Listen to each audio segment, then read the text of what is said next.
চট্টগ্রাম বন্দর দেশের অর্থনীতির হৃৎপিণ্ড উল্লেখ করে প্রধান উপদেষ্টা ডক্টর মোহাম্মদ ইউনূস বলেন, এই বন্দরকে বাদ দিয়ে অর্থনীতির নতুন পথ খোলা সম্ভব নয়। সকালে চট্টগ্রাম বন্দর পরিদর্শনে গিয়ে একথা বলেন প্রধান উপদেষ্টা। এ সময় বন্দরের কর্মক্ষমতা বৃদ্ধি করতে বিদেশিদের সম্পৃক্ত করার তাগিদ দেন তিনি। বলেন, বন্দর সম্প্রসারণ ছাড়া অর্থনীতির উন্নয়ন সম্ভব নয়। সকাল 9:15টার দিকে চট্টগ্রামে পৌঁছেই বন্দরের নিউ মুরিং কন্টেইনার টার্মিনাল পরিদর্শন করেন তিনি। পরে কর্মকর্তা ও বন্দর ব্যবহারকারীদের সঙ্গে মতবিনিময় করেন ডক্টর ইউনূস। এরপর সেখান থেকে সার্কিট হাউসে যাবেন তিনি। পরে কর্ণফুলী নদীর ওপর কালুরঘাট সেতুর ভিত্তিপ্রস্তর স্থাপন করবেন। দুপুরে চট্টগ্রাম বিশ্ববিদ্যালয়ের ৫ম সমাবর্তন অনুষ্ঠানে যোগ দেবেন প্রধান উপদেষ্টা।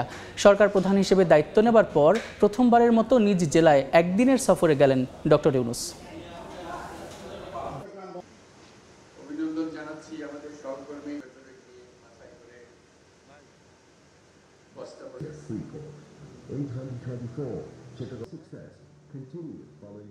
বাংলাদেশের অর্থনীতি যদি পাল্টাতে হয়, পাল্টাতে হবে, এটা হয় এর অবকাশ নেই, আমাদেরকে পাল্টাতে হবে। তাহলে চট্টগ্রাম বন্দর হলো ভরসা।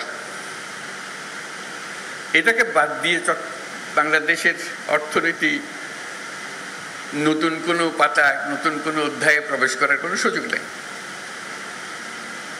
এই পথ খুলে দিলে বাংলাদেশের অর্থনীতির পথ খোলে। এই পথ না খুললে বাংলাদেশের অর্থনীতি যতই লাফালাফি, ততই ঝাপাঝাপি করো, কিছু হবে না। তো আমি একজনকে বোঝাচ্ছিলাম যে এটা কেন আমি এরকম মনে করছি। আমি বললাম, চট্টগ্রাম বন্দরটা হলো বাংলাদেশের অর্থনীতির হৃৎপিণ্ড। এটা শুধু হৃৎপিণ্ড বাংলাদেশের জন্য না, আশেপাশের দেশগুলোর সঙ্গে সংযুক্ত। যে কারণে নেপালের কথা বললাম, ভুটানের কথা বললাম, 7 সিস্টার্সের কথা বললাম, সবার জন্য হৃৎপিণ্ড একটাই।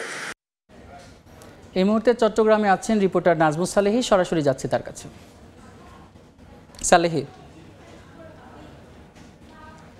অন্তর্বর্তী সরকারের প্রধান হিসেবে দায়িত্ব নেওয়ার পর প্রথমবারের মতো চট্টগ্রামে আসলেন ডক্টর মোহাম্মদ ইউনূস। তিনি আজকে প্রথমে চট্টগ্রামে এসেই বন্দর পরিদর্শন করেছেন। সকালবেলা তিনি বন্দরের যে কর্মকর্তা কর্মচারী রয়েছে তাদের সঙ্গে মত বিনিময় করেছেন। তারপরে সেখানে তিনি যে ব্যবসায়ীরা রয়েছেন তাদের সম্পর্কে তিনি খোঁজ খবর নিয়েছেন। তিনি বলেছেন যে এই অঞ্চলের অর্থনীতির হৃৎপিণ্ড হচ্ছে চট্টগ্রাম বন্দর। এই বন্দরকে কাজে লাগিয়ে শুধু আঞ্চলিক নয়, বিশ্ব অর্থনীতিতেও ভূমিকা রাখা সম্ভব এবং এই অঞ্চলের কার্যক্ষমতা, এই বন্দরের কার্যক্ষমতা বাড়াতে আসলে বিদেশিদেরকে তিনি সম্পৃক্ত করার জন্য তাগিদ দিয়েছেন।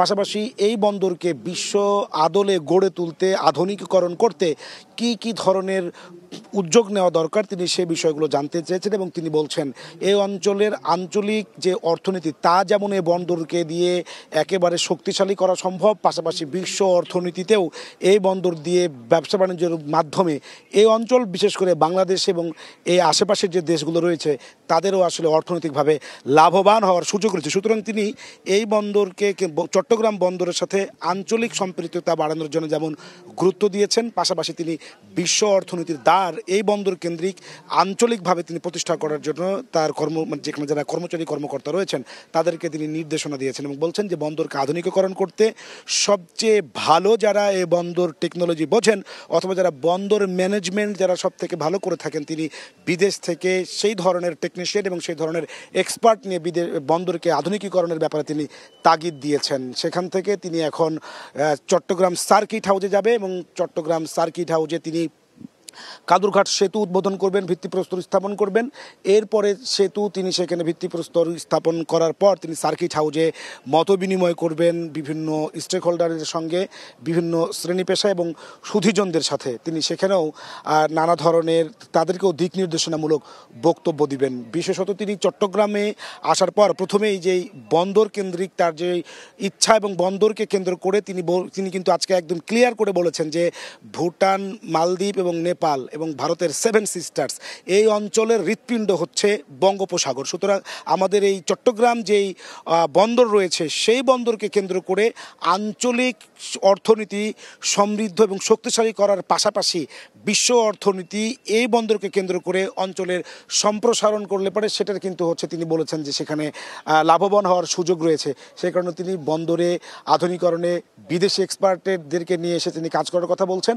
পাশাপাশি যে এরপরে তিনি সার্কিট হাউসে যাচ্ছেন এবং সেখানে তিনি সার্কিট হাউসে সুধীজনদের সঙ্গে কথা বলবেন এবং তিনি সেখানে হচ্ছে যে কাদুরঘাট বলছিলাম যে সেতুর ভিত্তিপ্রস্তর স্থাপন করবেন।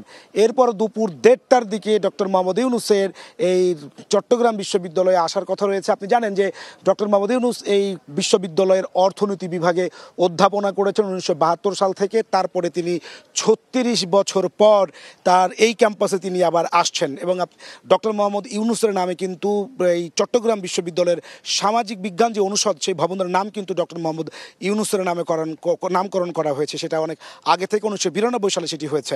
এই সমাবর্তন বক্তা হিসেবে তিনি এখানে শিক্ষার্থীদের মাঝে দিক নির্দেশনামূলক বক্তব্য দিবেন। তিনি এতদিন সেখানে পড়িয়েছেন, তিনি শিক্ষক ছিলেন, তিনি একদিকে শিক্ষক ছিলেন, সেই শিক্ষকতার পাশাপাশি আজকে তিনি হচ্ছে যে এখানে প্রধান বক্তা অর্থাৎ তিনি সমাবর্তন বক্তা। সুতরাং তাকে আজকে এখানে পেয়ে এখানে শিক্ষক এবং এখানকার সুধীজন তাকে বরণ করতে আসলে সাজ রবে সেজেছে চট্টগ্রাম বিশ্ববিদ্যালয়। এবং সবচেয়ে বড় কথা হচ্ছে চট্টগ্রাম বিশ্ববিদ্যালয়ের পাশেই কিন্তু হচ্ছে যে বথুয়া হাটহাজারী, সেখানে হচ্ছে ডক্টর মোহাম্মদ ইউনূসের জন্মস্থান, বলা চলে তিনি তার বাড়িতে আসছেন। সুতরাং চট্টগ্রামের মানুষ তাকে বরণ করে নিতে অধীর অপেক্ষায় আগ্রহী নিয়ে তারা অপেক্ষা করছেন। তার গ্রামের মানুষজন এখান থেকে শেষ করে তিনি সেখানে যাবেন তার বাসায়। তিনি তার আত্মীয় স্বজনের কবর জিয়ারত করার পাশাপাশি প্রতিবেশীদের সঙ্গেও কিন্তু তিনি মত বিনিময় করবেন, তাদের সাথে তিনি কুশল বিনিময় করবেন। ইতোমধ্যেই যে ভেন্যু সমাবর্তনের সেখানে বিশ্ববিদ্যালয়ের শিক্ষার্থীরা কনভিকরা আসতে শুরু করেছে এবং হচ্ছে যে একটু দুপুর 2টার পরে মূলত তিনি এখানে বক্তব্য রাখবেন। এই ছিল আমার কাছে চট্টগ্রাম বিশ্ববিদ্যালয় থেকে সর্বশেষ। চট্টগ্রাম সফরে গিয়েছেন প্রধান উপদেষ্টা ডক্টর মোহাম্মদ ইউনূস। সেখানকার খবরাখবর জানাচ্ছিলেন সহকর্মী নাজমুস সালেহী।